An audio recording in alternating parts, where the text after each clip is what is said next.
Hi guys, good morning, good afternoon, good evening. कैसे हैं सब लोग? आई होप आप सब अच्छे होंगे।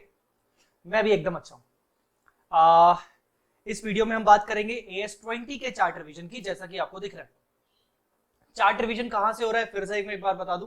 चार्ट रिवीजन हो रहा है मेरी AS की चार्ट रिवीजन बुक से। AS की चार्ट रिवीजन बुक जो मल्टी कलर बुक रहती है, जो A3 साइज में रहती है, और वो अवेलेबल है vsmartacademy.com वेबसाइट पर। अगर आप परचेज करना चाहते हो तो बहुत ही नॉमिनल प्राइस, मतलब 250 के रुपीज 250 प्राइस में आपको मिल जाएगी। चलिए, AS20 का चार्ट रिवीजन करने से पहले मैं आपको ये बता दूं कि अभी तक हमने ग्रुप 2 के जो जितने भी स्टैंडर्ड्स हैं, हमने उनके कौन कौन से स्टैंडर्ड्स का चार्ट रिवीजन ऑलरेडी कर लिया है। इसमें चाहे ओल्ड सिलेबस हो चाहे न्यू सिलेबस हो, सारे बच्चे ध्यान देंगे। जो ऑलरेडी टिक लग चुके हैं वो हमने कवर अप कर लिया है। अब मैं आपको बताऊं कि कौन कौन से कवर अप ऑलरेडी हो चुके हैं। इसके अलावा AS5 भी हो चुका है, ठीक है। AS7 भी हो चुका है, AS9 भी हो चुका है। ओल्ड सिलेबस में ये ग्रुप 1 में थे, पर न्यू सिलेबस में ये ग्रुप 2 में है।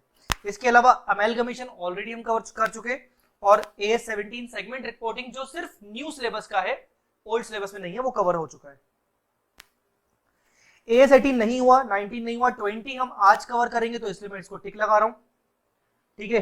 26 हम कवर कर चुके हैं, और आई थिंक 29 भी हम कवर कर चुके हैं, ठीक है। इसके अलावा नीचे वाले कुछ कुछ अभी बचे, ईसॉप और कंसोलिडेशन। चलिए, तो हम अभी स्टार्ट करेंगे AS20 स्टार्ट करेंगे।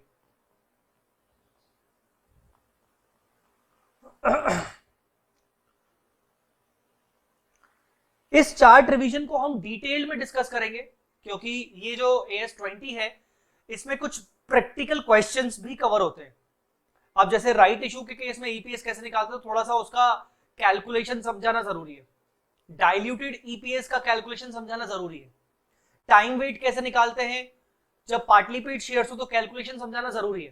तो थोड़ा सा मैं इसको डिटेल डिस्कशन में ले जाने की कोशिश करूंगा, ताकि आपका जो वो अप्रोच है क्वेश्चन को सॉल्व करने का, वो भी आपको समझ में आ जाए। AS20 अर्निंग्स पर शेयर। सबसे पहले ध्यान देंगे अपन प्रेजेंटेशन पार्ट पर, कि सर हम AS20 जो EPS AS20 के अकॉर्डिंग जो हम EPS निकालते हैं, सर हम उसको कहां प्रेजेंट करते हैं, हमें उसको कहां शो करना होता है। तो ध्यान से देखिएगा, हमें सबसे पहले तो EPS मतलब बेसिक अर्निंग पर शेयर और डाइल्यूटेड अर्निंग पर शेयर, हमें दोनों अर्निंग पर शेयर निकालने पड़ते हैं। हमें दो टाइप के अर्निंग पर शेयर निकालने पड़ते हैं, एक होता है बेसिक अर्निंग पर शेयर और एक होता है डाइल्यूटेड अर्निंग पर शेयर। दोनों के बारे में हम बात करेंगे। हमें कहां दिखाना पड़ता है? On the face of statement of profit and loss. I hope आपको पता होगा कि statement of profit and loss as per schedule 3 का जो फॉर्मेट है, उसमें सबसे लास्ट में, उसी फॉर्मेट में सबसे लास्ट में आपको EPS दिखाना पड़ता है। आप बेसिक EPS भी दिखाएंगे, आप डाइल्यूटेड EPS भी दिखाएंगे, with equal prominence to both. मतलब दोनों को आपको इक्वल इंपॉर्टेंस देना है। ऐसा नहीं कि आपने डाइल्यूटेड EPS नहीं दिखाया तो चलेगा, नहीं, आपको बेसिक EPS और डाइल्यूटेड EPS दोनों दिखाना है। Negative EPS and diluted EPS shell also be presented. Sir क्या EPS, जब मैं EPS बोलूंगा तो बेसिक और डाइल्यूटेड दोनों आएगा, तो सर क्या EPS नेगेटिव भी हो सकता है? यस। सर कैसे, क्यों? अगर हम बोलते हैं नेट प्रॉफिट, तो नेट प्रॉफिट का नेट लॉस होता है कि नहीं? तो EPS कहां से निकलता है? EPS निकलता है अर्निंग्स से। अगर आपकी अर्निंग्स नेगेटिव हो सकती हैं, मतलब लॉसेस हो सकते हैं, तो आपका EPS भी नेगेटिव हो सकता है। तो अगर EPS नेगेटिव है तो भी दिखाया जाएगा। इसके अलावा consolidate EPS and DEPS to in CFS, consolidate financial statements to be presented. अगर ऐसी कंपनी जो दो अलग अलग फाइनेंशियल स्टेटमेंट्स बना रही है, सब मान लीजिए एक होल्डिंग कंपनी है जो सेपरेट फाइनेंशियल स्टेटमेंट्स बना रही है इंडिविजुअल, और एक कंसोलिडेट फाइनेंशियल स्टेटमेंट्स बना रही है अपनी सब्सिडरी को इंक्लूड करके, तो ऐसे केस में EPS कौन सा कहां दिखाया जाएगा? सेपरेट फाइनेंशियल स्टेटमेंट्स में सिर्फ अपना खुद की अर्निंग का EPS दिखाया जाएगा, जबकि कंसोलिडेट फाइनेंशियल स्टेटमेंट्स में हम जो EPS दिखाएंगे वो भी कंसोलिडेट EPS ही दिखाएंगे, ठीक है, याद रखिएगा। So this was presentation. ये आपको प्रेजेंटेशन के बारे में याद होना जरूरी है। हाँ, अब आते हैं most important, measurement and restatement.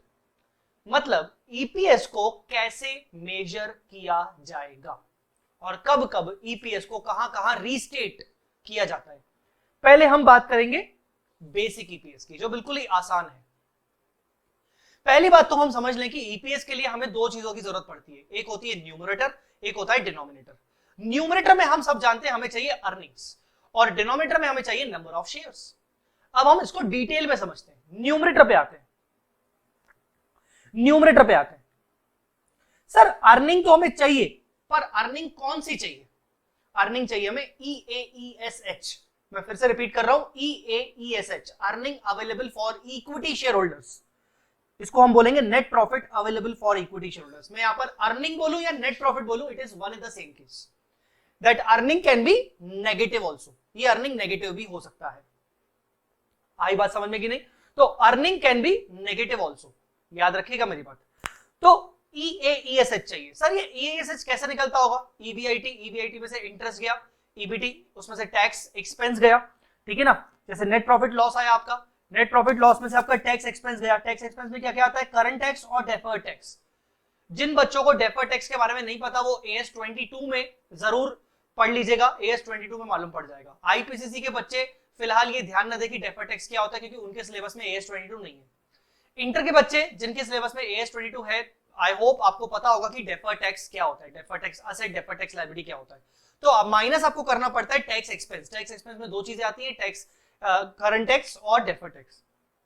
इसके अलावा प्रेफरेंस डिविडेंड आपको माइनस करना पड़ता है, क्योंकि आप जो अर्निंग निकाल रहे हो वो इक्विटी शेयर होल्डर्स के लिए निकाल रहे हो, याद रखिएगा। और इक्विटी के लिए जो भी अर्निंग निकलेगी वो प्रेफरेंस वालों को पे करने के बाद निकलेगी। और अगर आपने प्रेफरेंस डिविडेंड पे किया है तो उसके ऊपर अगर आप सीडीटी पे कर रहे हो तो सीडीटी को भी माइनस करना पड़ेगा। जैसे ही आपने प्रेफरेंस डिविडेंड माइनस कर दिया, सीडीटी माइनस कर दिया, तो आपका जो अर्निंग आएगा that is called earning available for equity share holders या net profit loss available for equity share holders. ये अब हो गया आपका न्यूमरेटर। बेसिक ईपीएस निकालने के लिए आपको न्यूमरेटर आपका मिल गया। अब आपके चाहिए आपको डिनोमिनेटर। डिनोमिनेटर में हम बेसिकली क्या लेते हैं? Number of equity shares. बिल्कुल ठीक बात, तो हमें नंबर ऑफ इक्विटी शेयर्स लेना है। बट यहां पर दिक्कत है। दिक्कत क्या है? अगर मान लीजिए ड्यूरिंग द ईयर कंपनी ने कुछ शेयर्स, कंपनी के पास ओपनिंग बैलेंस पड़ा था कुछ शेयर्स का, ड्यूरिंग द ईयर कंपनी ने कुछ शेयर्स इशू किए बीच में कहीं पर, कुछ शेयर्स बायबैक किए बीच में कहीं पर, कुछ शेयर्स का राइट इशू कर दिया, कुछ शेयर्स बोनस इशू कर लिए। तो ऐसे डिफरेंट केसेस में आप कौन से नंबर ऑफ शेयर्स लोगे? लास्ट में जो क्लोजिंग नंबर ऑफ शेयर्स हैं वो नहीं, ओपनिंग वो नहीं, हम निकालेंगे weighted average equity shares outstanding during the year. Sir ये वेटेड एवरेज कैसे निकलेगा? आपको ये देखना है कि जो शेयर्स इशू किए गए हैं वो कौन सी डेट पे इशू किए गए, वहां की डेट से लेकर ईयर एंडिंग तक कितने टाइम तक वो आउटस्टैंडिंग थे। अगर कंपनी के पास ओपनिंग में कुछ शेयर्स रखे थे तो वो तो पूरे साल भर आउटस्टैंडिंग थे। बीच में इशू किया गया मान लीजिए जुलाई में, तो जुलाई से लेकर मार्च तक 9 मंथ्स आउटस्टैंडिंग थे, तो इसमें 9 का टाइम वेट लगेगा। बायबैक किए गए शेयर्स को तो उतना पोर्शन माइनस करना पड़ेगा। फॉर एग्जांपल कंपनी ने शेयर्स को बायबैक किया 1 फरवरी में, तो फरवरी और मार्च में वो शेयर्स थे ही नहीं, तो टेक्निकली 2 महीने हटाना पड़ेगा, माइनस करना पड़ेगा। तो बेसिकली आपको वेटेड एवरेज करना पड़ता है। इसमें ओपनिंग इक्विटी शेयर्स हो उसका वेटेड एवरेज, न्यू इशू किया, बॉट बैक किया, व्हाटएवर, इनटू टाइम वेट। यहां पर टाइम वेट मतलब 9/12, 2/12, 3/12, 4/12 डिपेंड करता है। अब जैसे मैं आपको बोलूं कि ओपनिंग शेयर्स थे 1 लाख, तो ओपनिंग मतलब बिगिनिंग में, ईयर के बिगिनिंग में, तो मैं मान के चलूंगा कि इंटू 12/12 होगा, मतलब ये पूरे साल भर आउटस्टैंडिंग होंगे, तो इसका मतलब ये 1 लाख ही आया। बट उसके बाद कंपनी ने कुछ शेयर्स का बायबैक किया। कितने शेयर्स का बायबैक किया? मान लीजिए 25,000 शेयर्स का बायबैक किया।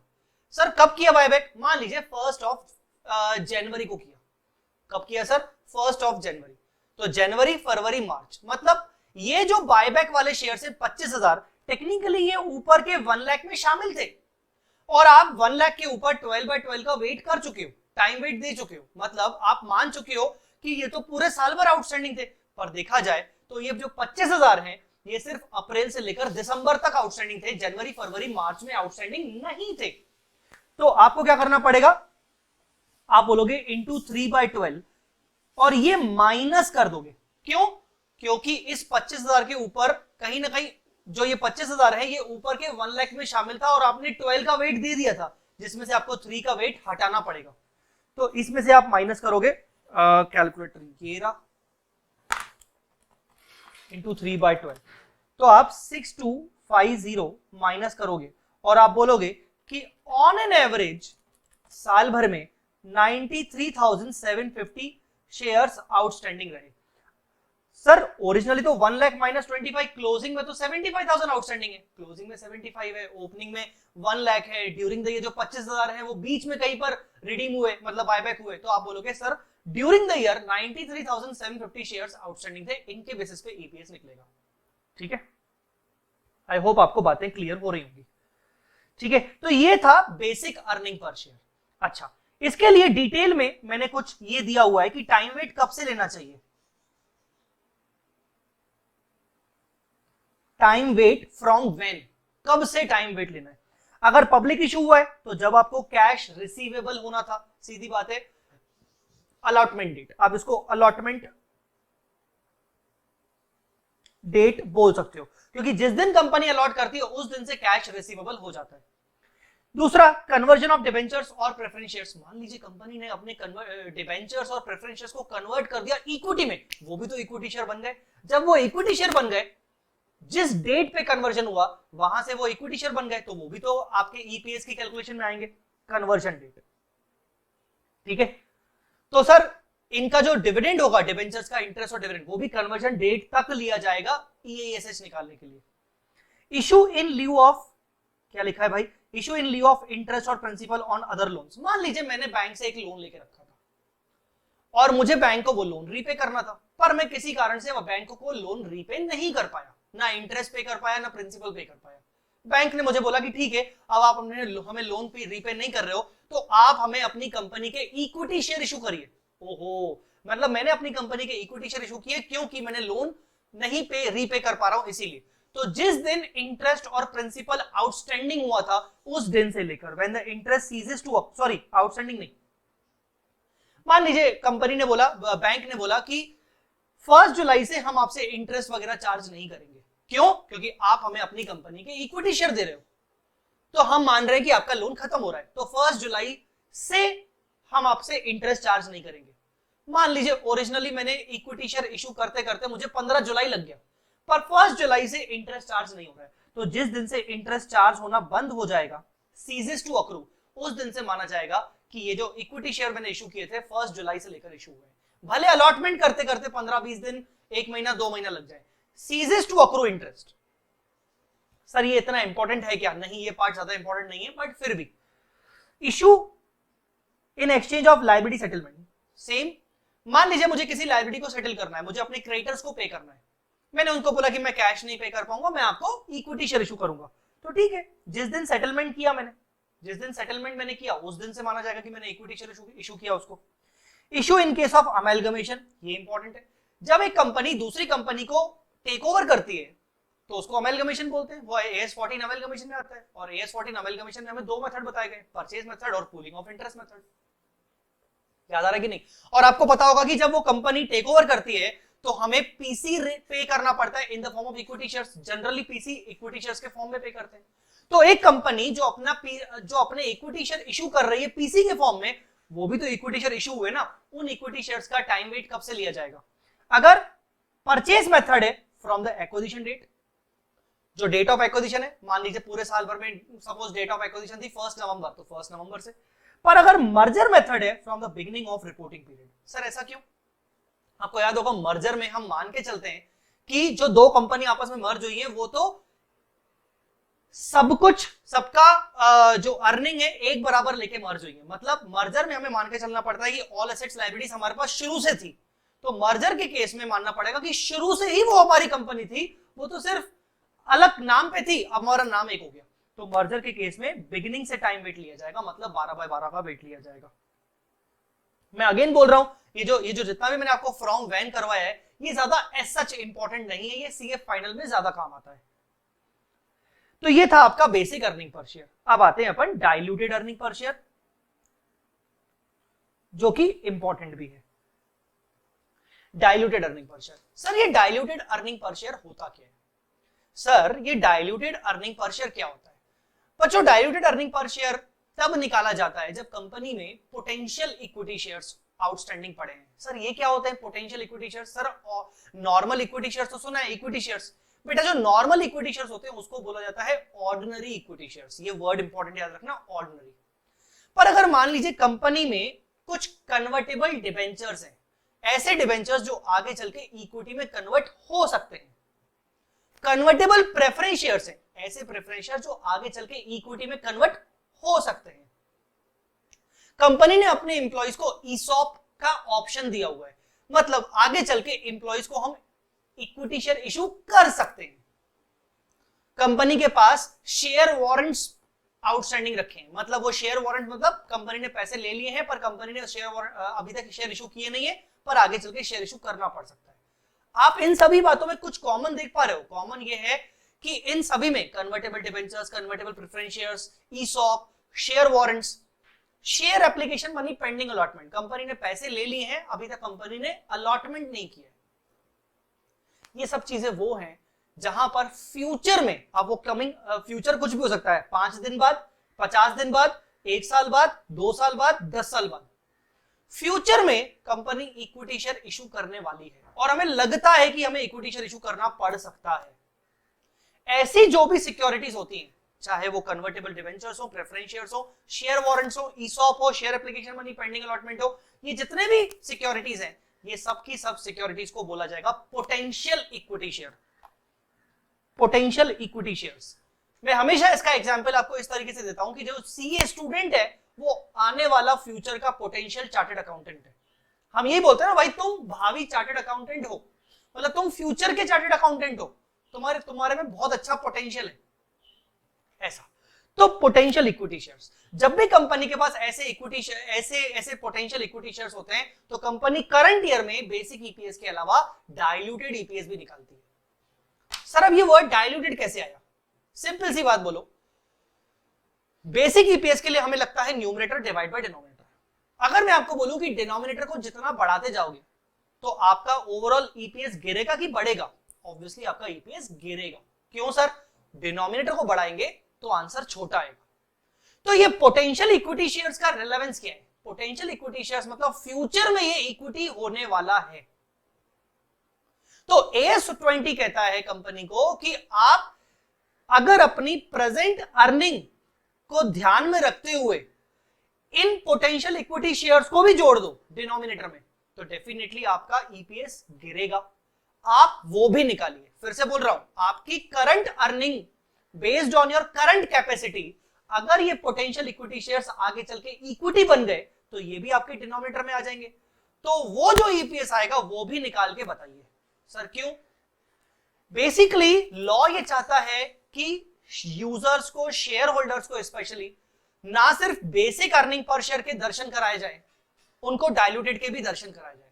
मतलब उनको आने वाले फ्यूचर के बारे में भी बताया जाए कि भाई देखो company as per current capacity of earning आगे चल के कंपनी का ईपीएस गिर सकता है, क्योंकि आगे चल के कंपनी में कुछ ऐसे लोग हैं जो इक्विटी में कन्वर्ट हो जाएंगे, बट उनसे कंपनी की एडिशनल कोई अर्निंग नहीं होगी, क्योंकि नया इशू तो होगा नहीं ना भाई। ईसॉप के केस में एम्प्लॉइज को जब हम शेयर ऑप्शन देंगे तो उसमें नया कुछ इशू तो होगा नहीं, हमने तो पहले से ही कमिटमेंट किया था। डिबेंचर्स को जब कन्वर्ट करेंगे तो कुछ नया पैसा तो आएगा नहीं, ठीक है। तो इसीलिए उसको बोलते हैं डाइल्यूटेड अर्निंग पर शेयर। होता क्या है, जब आप डिनोमिनेटर को बढ़ाओगे because of potential equity shares, और आपका न्यूमरेटर कुछ खास नहीं बढ़ेगा, अगर बढ़ेगा भी तो ज्यादा नहीं बढ़ेगा, इससे आपका ईपीएस गिर जाएगा। अगर आपका ईपीएस, आपके बेसिक ईपीएस गिर जाता है तो गिरेगा, तो उसको बोलते हैं डाइल्यूटेड, डाइल्यूशन। डाइल्यूशन मतलब किसी भी चीज का इंपैक्ट को कम करना। अगर आपका ईपीएस 10 है बेसिक ईपीएस और आपका डाइल्यूटेड ईपीएस 8 है, तो यही है डाइल्यूशन, कि 10 से वो 8 हो गया। तो डाइल्यूटेड ईपीएस मतलब डाइल्यूटिव अर्निंग पर शेयर। कभी कभार आपका अगर 10 ईपीएस था, बेसिक ईपीएस था, और आपका डाइल्यूटेड ईपीएस 12 हो गया, तो उसको बोलेंगे एंटी डाइल्यूटिव, मतलब उल्टा बढ़ गया। सर ऐसा भी होता है? हो सकता है। एस कहता है कि अगर anti dilutive earning per share आता है कैलकुलेट करके, तो आपको उसको डिस्क्लोज करने की जरूरत नहीं है। No need to disclose. अब ये डायल्यूट, अच्छा एंटी डायल्यूटेड ईपीएस मतलब ईपीएस इंक्रीज हो गया, डायल्यूटेड ईपीएस मतलब ईपीएस डिक्रीज हो गया।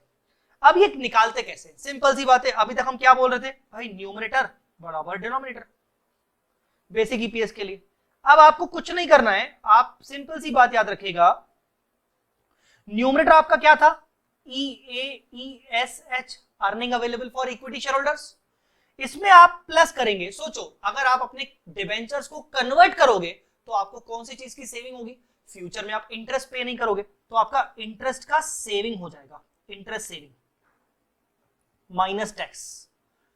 तो नेट ऑफ टैक्स की जो इंटरेस्ट की सेविंग होगी उससे आपकी अर्निंग बढ़ जाएगी। अगर आप प्रेफरेंस शेयर्स को कन्वर्ट करोगे इक्विटी में तो फ्यूचर में किस चीज की सेविंग होगी, डिविडेंड की। तो यहां पर इंटरेस्ट के बदले क्या आ जाएगा, डिविडेंड, पर उसमें टैक्स नहीं आएगा सीधा। डिवाइड बाय डिनोमिनेटर में क्या आएगा, डिनोमिनेटर में तो ऑलरेडी आपकी क्या आ रहे थे, ऑर्डिनरी इक्विटी शेयर्स का वेटेड एवरेज तो आपने ऑलरेडी ले लिया था। आप इसके अलावा और क्या लोगे, इसके अलावा आप वेटेड एवरेज लोगे पोटेंशियल इक्विटी शेयर्स का, कि करंट ईयर में कितने टाइम तक वो हमारे कंपनी में आउटस्टैंडिंग बने रहे। For example 2021 is the financial year, आपने 1 अगस्त को कन्वर्टेबल डिबेंचर्स इशू किया। कब इशू किया, कन्वर्टेबल डिबेंचर्स कब इशू किया, 1 अगस्त को इशू किया। और कन्वर्जन कब होगा, आफ्टर 5 इयर्स।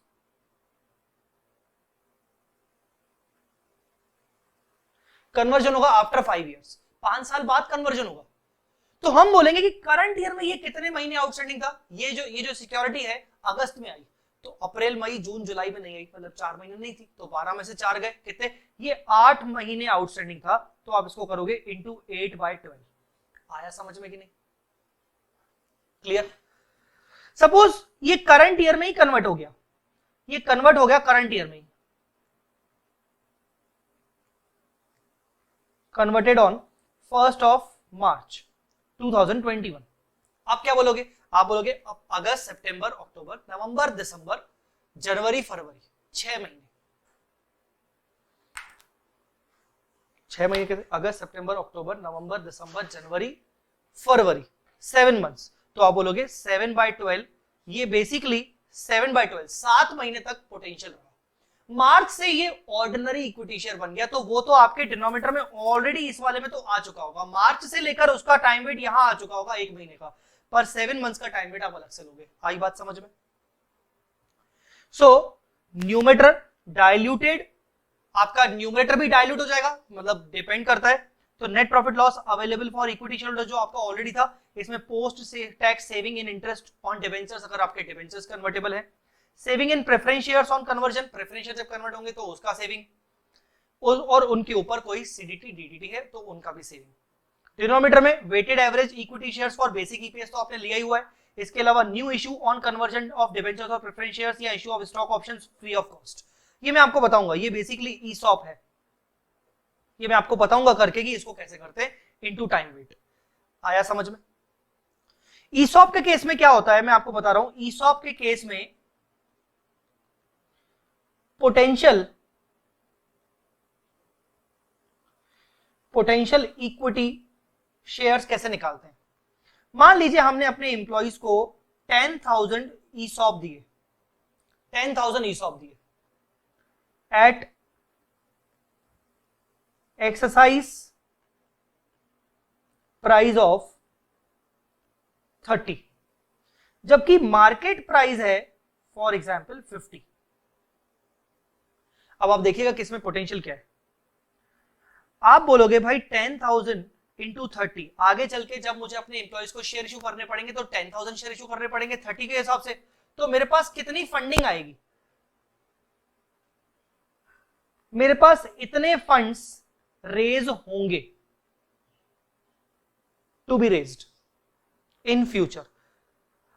अगर यही सेम फंड्स मैं मार्केट से इशू करता तो मार्केट प्राइस पे इशू करता, अगर यही सेम फंड्स में इंप्लॉइज के बजाय मार्केट से इशू करता तो मैं 50 रुपए में इशू करता, तो डिवाइड बाय 50, मतलब मुझे सिर्फ 6000 शेयर्स इशू करने पड़ते। मतलब जो काम मेरा 6000 शेयर्स में हो सकता है उसके लिए मैं 10,000 शेयर्स इशू कर रहा हूं, तो टेक्निकली 4000 शेयर्स में ऐसे इशू कर रहा हूं जिनके अगेंस्ट मुझे कोई फंड्स नहीं मिल रहे, और जिनके अगेंस्ट हमें फंड्स नहीं मिलते, यही तो आपका डाइल्यूटिव पोटेंशियल इक्विटी शेयर्स हैं। ये जो आपके 10,000 ईसॉप है ये पोटेंशियल है, पर इनमें से कितने ऐसे हैं जो कहीं ना कहीं आपके अर्निंग पर शेयर को डाइल्यूट कर सकते हैं? सिर्फ 4000, क्योंकि 6000 के लिए तो हम 3 लाख रुपए ले रहे हैं ना, कंपनी में पैसा आ रहा है 3 लाख रुपए, कितने के बराबर का? 6000 के शेयर्स का बराबर का, पर 4000 के शेयर्स के बराबर का पैसा नहीं आ रहा है। तो 4000 के शेयर्स टेक्निकली देखा जाए तो फ्री ऑफ कॉस्ट में इशू कर रहे हैं, जिसके कारण आपकी अर्निंग नहीं होगी। 6000 के शेयर्स के लिए आप 3 लाख रुपए ले रहे हो, जिससे आपकी आगे चल के अर्निंग बढ़ेगी, आप एक्सपेक्ट कर रहे हो, क्योंकि आप पैसा ले रहे हो 3 लाख रुपए आगे इन्वेस्ट करोगे कंपनी में तो अर्निंग भी बढ़ेगी, पर 4000 शेयर्स पर कोई अर्निंग नहीं बढ़ेगी, उससे आपका डिनोमिनेटर बढ़ जाएगा सिर्फ, तो इसीलिए यहां पर लिखा फ्री ऑफ कॉस्ट वाले। समझ में आया मेरी बात? तो this was diluted earning per share. I hope आपको इतना पोर्शन समझ में आया हो। पोटेंशियल इक्विटी शेयर्स के कौन कौन से एग्जांपल्स होते हैं? Convertible debentures, convertible preference shares, ESOP for free option जो मैंने अभी आपको बताया, शेयर वारंट, शेयर वारंट तो हमेशा रहेगा, share application money pending allotment, ये याद रखिएगा examples of potential equity shares. अब क्या बचा? अब बचा हमारा राइट इशू। राइट इशू में थोड़ी देर बात करवाऊंगा, अपन अभी आएंगे स्पेशल केसेस पे। क्या स्पेशल केसेस है? Reduce cumulative preference dividend if proposed और नॉट। हाँ याद रखिएगा, यहां जब हम डिविडेंड माइनस कर रहे थे प्रेफरेंस डिविडेंड, जब आप न्यूमरेटर के निकालने के लिए ईएएसएच निकालने के लिए प्रेफरेंस डिविडेंड माइनस कर रहे थे ना, अगर आपका क्यूमुलेटिव प्रेफरेंस शेयर्स है तो आप हमेशा माइनस करोगे, चाहे आपका डिविडेंड प्रपोज हुआ है चाहे नहीं हुआ है, चाहे डिक्लेयर हुआ है चाहे नहीं हुआ है। Reduce non cumulative preference dividend only if proposed. हाँ, पर अगर आपके preference shares non cumulative nature के तो आप सिर्फ माइनस तभी करोगे जब डिक्लेयर हुआ हो। यहां प्रपोज के बजाय अगर आप डिक्लेयर लिखोगे तो ज्यादा सही है, ठीक है। दूसरा, डिफरेंट फेस वैल्यू और पार्टली पेड शेयर्स। अभी तक हम ये मान के चल रहे थे divide by number of shares कर रहे हैं ना, हम यहां पर देखो average number of equity shares, कि हमारे equity shares fully paid up है और सिंगल फेस वैल्यू के हैं। पर क्या हो अगर मान लीजिए आपके इक्विटी शेयर्स कुछ ऐसे हैं, 1,10,000 rupees face value, 1,00,000 numbers, 150 numbers, 20 rupees face value, फिर क्या करोगे? तो भी क्या 1,00,000 और 150 डिवाइड बाय 250 करोगे क्या? नहीं। अब आप ये ईपीएस निकालने के लिए जो वेटेड एवरेज 250 का नहीं करोगे भाई, नंबर्स के केस में नहीं करोगे, तो क्या करोगे? ऐसे केस में आप बोलोगे 1,00,000 इंटू 10 कितना हो गया? 10 लाख। 150 इंटू 10 इंटू 20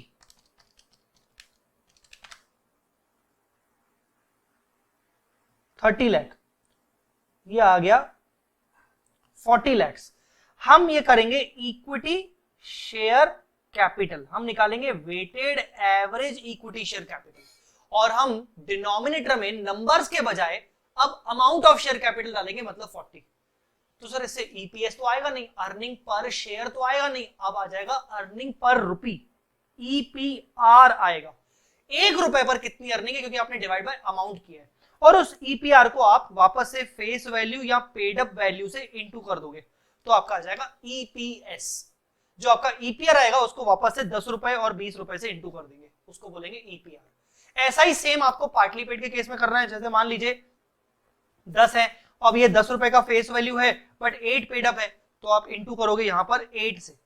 आया समझ में कि नहीं? और अगर यहां पर कोई टाइम वेट है, बीच में कोई इशू है, वैसे करके, ठीक है। तो ये याद रखिएगा। तो यहां लिखा है use amount of equity capital instead of numbers. ऐसे केस में क्या मिलेगा? ऐसे केस में ईपीआर मिलेगा, और ईपीआर को किससे इंटू करेंगे? पेड अप शेयर से, पेड अप से इंटू करेंगे। तो ये क्या मिलेगा, EPS, earning per share. Bonus के केस में और शेयर स्प्लिट और share reverse split, reverse split मतलब कंसोलिडेशन, स्प्लिट मतलब जैसे 100 रुपए का शेयर है, आपने 100 रुपए का एक शेयर है, आपने 10 रुपए के 10 शेयर में कन्वर्ट कर दिया उसको। रिवर्स स्प्लिट मतलब कंसोलिडेशन, 10 रुपए का एक शेयर है, आपने 100 रुपए के 10 रुपए के 10-10 शेयर को कंबाइन करके एक शेयर बना लिया 100 रुपए का। ऐसे केस में आप हमेशा टाइम वेट में 12/12 लेंगे, चाहे बोनस हो, चाहे स्प्लिट हो, चाहे रिवर्स स्प्लिट हो, आप हमेशा टाइम वेट कितना लेंगे, 12/12। और इसके अलावा 12/12 टाइम वेट लेने के अलावा एडिशनली आपको क्या करना पड़ेगा, आपको लास्ट फाइनेंशियल ईपीएस को क्या करना पड़ेगा, रीस्टेट करना पड़ेगा। सर ये रीस्टेट मतलब जो आपने लास्ट ईयर में ईपीएस निकाला होगा वो आप करंट ईयर के करस्पॉन्डिंग कंपैरेटिव में दिखा रहे होगे।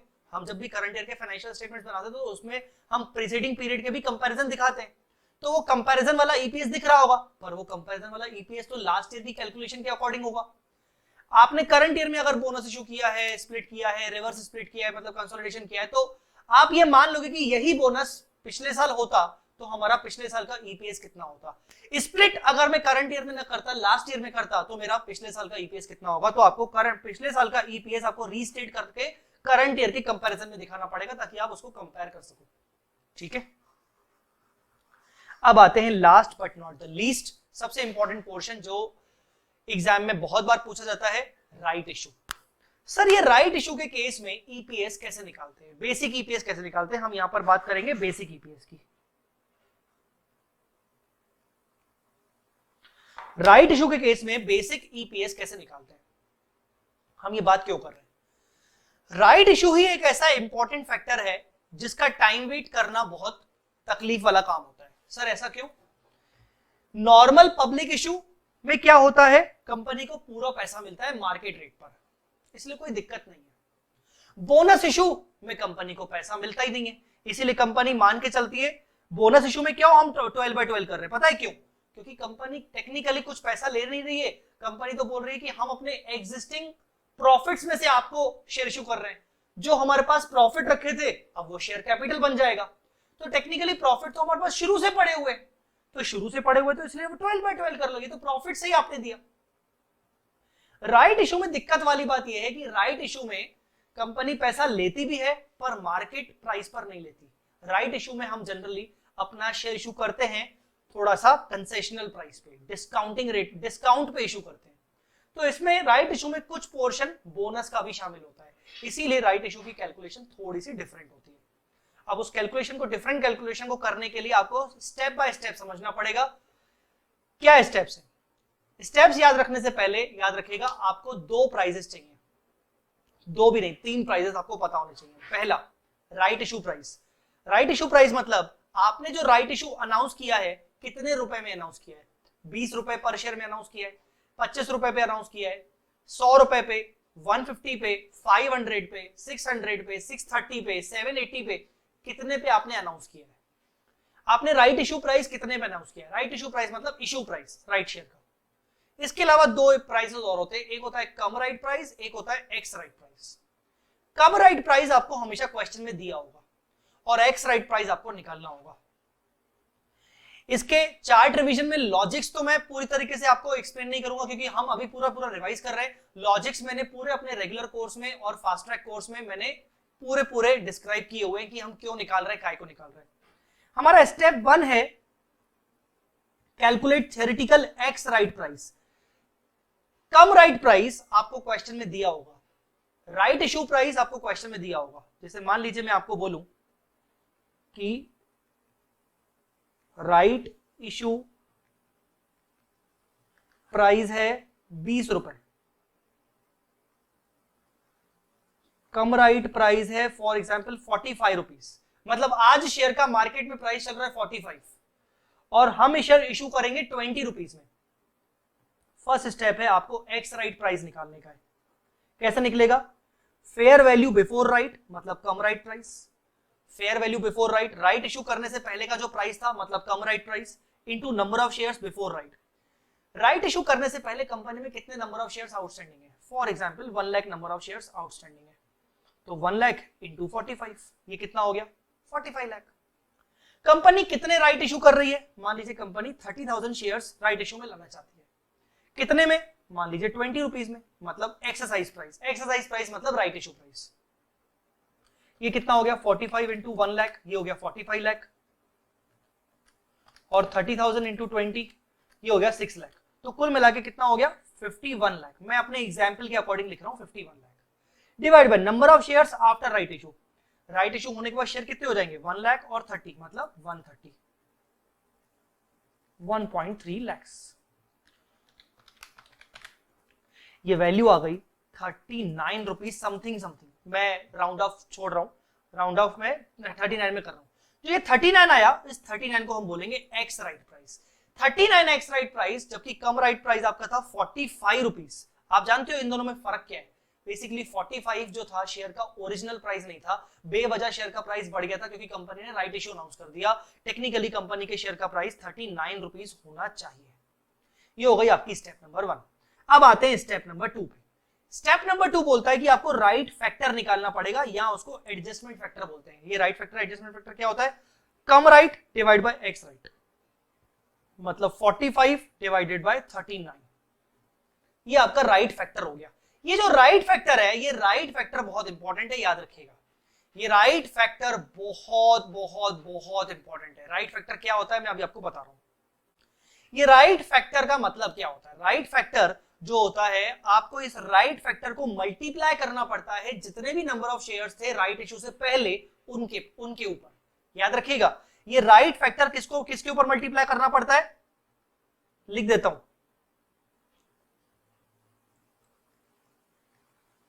Multiply this to number of outstanding shares